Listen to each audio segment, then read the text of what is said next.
The Conference of Champions seemed destined to keep winning until the end, until it didn't. As college football moves into a new era, with a 12-team playoff, NIL money, a transfer portal, no more Nick Saban on the sidelines, no more SEC games on CBS, and even a new college football video game, the most awkward change of all is the now 2-team Pac-12. A conference that provided us with the Rose Bowl, and legends like Jackie Robinson, Bill Walton, and Reggie Bush, just to name a few, has now been basically reduced to nothing. The simple explanation for the death of the Pac-12 is a failure to secure a media rights deal. Just as college football changes, so does television and media, and how people watch sports. Streaming is becoming more popular, and Pac-12 Commissioner... We're delighted today to introduce to you the new Pac-12 Commissioner, George Kliavkoff, a highly experienced and pioneering sports, entertainment, and digital media executive. He comes to us having immediately served before as the president of entertainment and sports at MGM Resorts International. George Kliavkoff seemed to have noticed this, as he presented a deal with Apple. This deal would have looked to follow the footsteps of another major sports deal with Apple, as MLS, or Major League Soccer, signed a 10-year, $2.5 billion deal with Apple. Woo! This bold move set the stage for a shift away from traditional broadcast partners like ESPN and Fox, the conference's two former partners. Now, when it comes to money, the Pac-12 probably would not have been as happy as MLS. Some reports believe the schools would have been paid $20 million annually, with incentives, which sounds nice until you compare it to some other deals. The Big 12 would earn about $30 million, over $10 million more per year for its schools. And the Big 10 and SEC, the two conferences considered the best, have their schools making around $80 million annually. This makes it very difficult for the Pac-12 to compete, especially in the modern era of college football, with NIL and transfer portal making finances more important than ever. To further complicate matters, there is no short-term, more flexible deal offered, that we know of, which would allow the conference to reconsider its options in the near future. The two positives from this deal would be incentives allowing the conference to reach an annual payout close to that of the Big 12, if you consider that a positive, and that the conference would not die.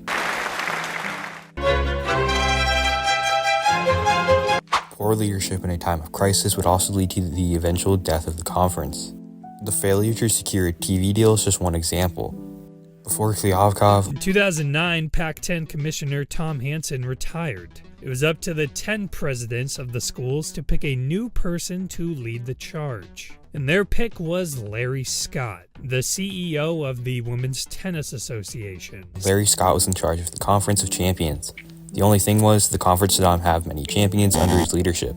In college athletics' most lucrative sport, football, the Pac-12 increasingly trailed the SEC and Big 10 on the field, and that led to less money for the once rich and powerful conference, especially in media rights distribution money, where the Pac-12 struggled to compete against the two powerful conferences. When the Big 12 superpowers, Texas and Oklahoma, abandoned the conference for the Southeast, it presented an opportunity for the Conference of Champions to add the remaining schools. Kliavkoff was interested in expanding the conference and making the victim of realignment the Big 12 instead of his conference. However, at a meeting deciding whether they would actually add these schools, USC President Carol Folt shut it down. She argued the idea of expansion was ridiculous. This basically ended any talks of expansion. Interestingly, her school, USC, and its neighbor, UCLA, would be part of the Big Ten's expansion. This caught Kliavkoff off guard. In fact, he was on vacation when he heard the news. On June 30th when you found out about USC and UCLA? Yeah, I was in the second day of my first vacation as a commissioner after a year. I was up in Montana, and I was actually driving over to Idaho, and in a place that did not have a lot of cell reception. And not much fishing got done, I would think, after that. No fishing has been done since, unfortunately. This Apple proposal was a last-second attempt to keep the conference together. Shortly after, Colorado decided to return to the Big 12, who left after USC and UCLA decided to join the Big 10. So what made the Pac-12 so undesirable? It doesn't really make sense. I have already mentioned a few great athletes from the Pac-12, but here's a few more. Aaron Rodgers, Tiger Woods, and Matt Leinart. And for coaches, how about John Wooden and Bill Walsh? In last year's national championship game, it was a Big 10 team, Michigan, and a Pac-12 team, Washington. Washington lost, but don't you think that kind of performance deserved at least $30 million a year? They beat a $30 million a year team, the Big 12's Texas, to get to the national championship. Speaking of money, who has better facilities and NIL possibilities than Oregon, also known as Nike University? Need big markets? How about USC and UCLA? And you guessed it, Los Angeles, and California and Stanford in the Bay Area, along with the University of Washington and Seattle. Talent? With the first pick in the 2024 NFL Draft, the Chicago Bears select Caleb Williams, quarterback, Southern California.